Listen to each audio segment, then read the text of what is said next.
All right, what is up, everybody? If you are watching this video, just know that we want you to subscribe, but take a second.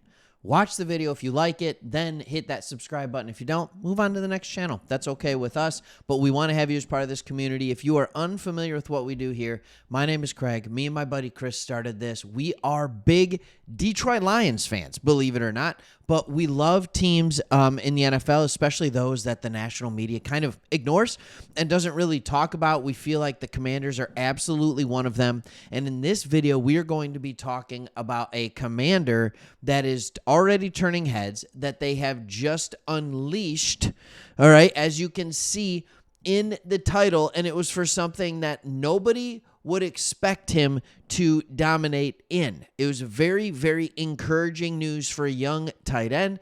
But then I'm going to talk about two other players. I'm going to be talking about a Will Harris replacement, who I think it should be. And then I'm going to be talking about yet another young player that's dominating. Commanders are coming off a very easy win over the Raiders, just giving you a lot to be excited about. And you know what? Look, you ran into a Packers team that was a buzzsaw. We ran into it as well. And then that Packers team very quickly turned the other way. Isn't it crazy how the NFL works? No game is a gimme. And so even in wins against the Raiders, while it's just like, oh yeah, that's a gimme game, it's not. It's really not. So enjoy all wins in the NFL. Not necessarily all equally, but try your best. All right, let's talk about a guy by the name of Ben Sinnott. Right? This is your tight end. You drafted him in the second round just a year ago, and he really didn't play much his first year. And I think there was a lot of worry. That he would be the bust, right? Like, oh no, what is he going to be? Like, you looked at him. I mean, Peters, your GM, talked about how he was a combination, right, of Kittle and Juszczyk, and you're just like, okay, well, if he's a combination of Kittle and Juszczyk, then he's the greatest tight end to ever walk on the face of the earth. That can play fullback, he can play tight end. Anyways, all of that kind of stuff. Now, here's what's interesting. Your primary blocking back, Bates, was injured in week 2. And so what you thought, look, part of the reason Sinnott didn't get on the field in year 1 is because Ertz has turned back the clock. And he is playing some ridiculous quality tight end. But still, I wondered when Bates got hurt if Ertz would settle more in the blocking role and they'd send Sinnott on more of those deeper routes. Because Sinnott was viewed as a reasonable blocker, but he was also known for stretching the field vertically. All right? But here's the deal. He ended up filling in for Bates entirely. He was blocking, and he blocked. In fact, I'll show you this. On this article that I was reading, according to Pro Football Focus, his 72.9 run blocking grade trailed only Tyler Biadasz and Chris Paul on the team, 2 interior offensive linemen. All right, that's similar to what Bates has been providing. Here's the thing that's interesting to me. If Sinnott can prove that he can be that blocker, and it's very clear what they were doing with him. They're saying, no block, no rock. This is a common phrase that you hear among offenses in the NFL and in college. And if Ben Sinnott is out there proving I can block, what he's going to start doing is allow this offense to be even more multiple, because he will be better than Bates when it comes to getting out and catching the ball as well.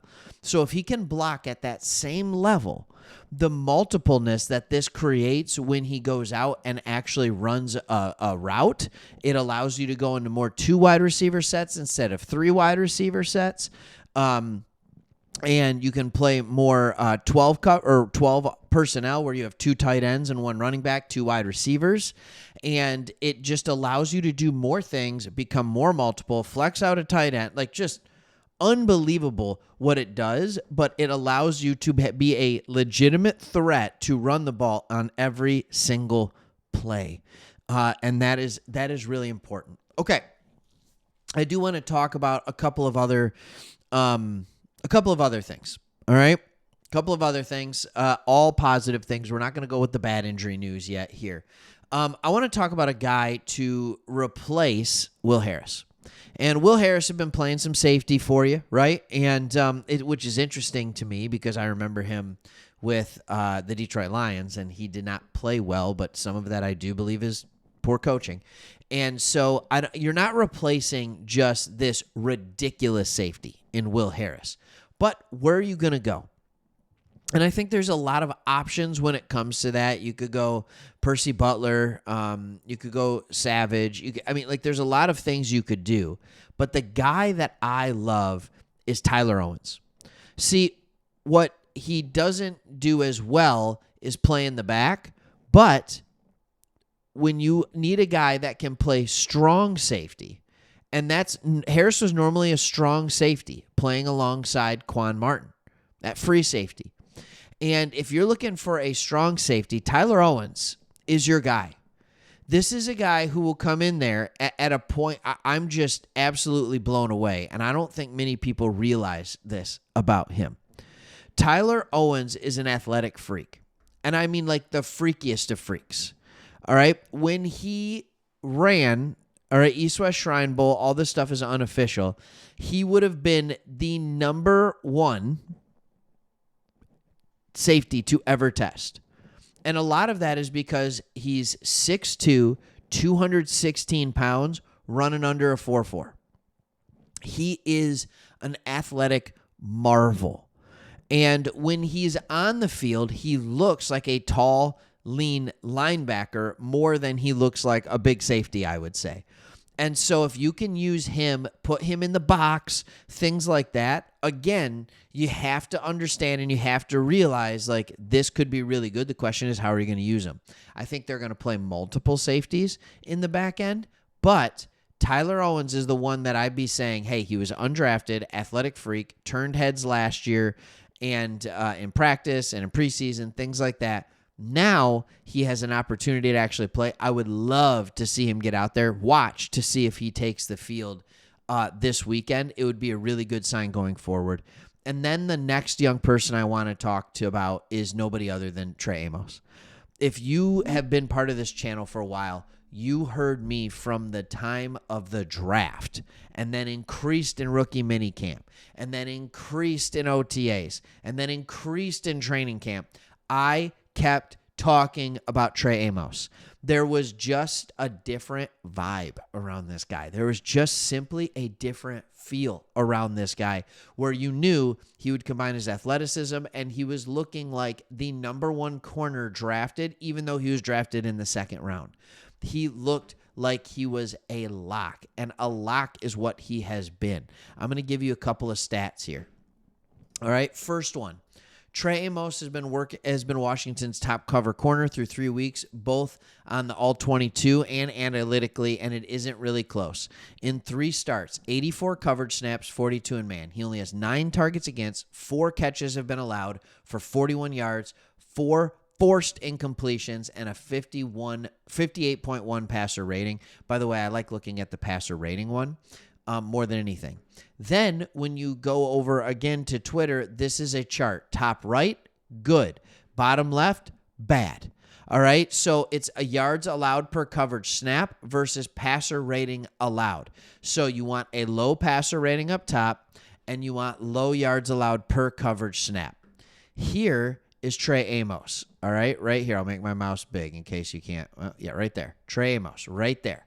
All right, he is amongst the top 10 corners in the league, in case you were wondering. In the league. So, yeah, I would say he's doing just fine, that he has come into the league and been fine. Here's Mikey Sainers still, all right?